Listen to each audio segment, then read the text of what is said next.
તો અમિતભાઈ આજે શું છે ઓપ્શન સ્ટ્રેટેજી તમારી?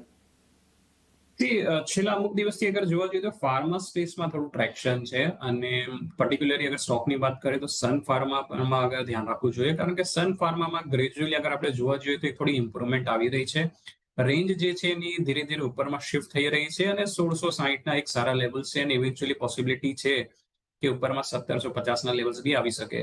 સો સન ફાર્માનો 1700નો જ ઇનફેક્ટ કોલ ઓપ્શન જે કરંટ માર્કેટ પ્રાઇસ 35-36ની આસપાસ છે, બાય કરવો જોઈએ.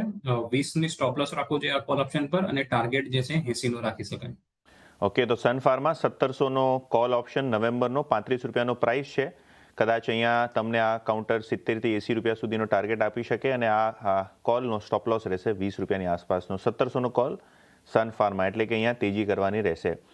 અમિત, ચર્ચા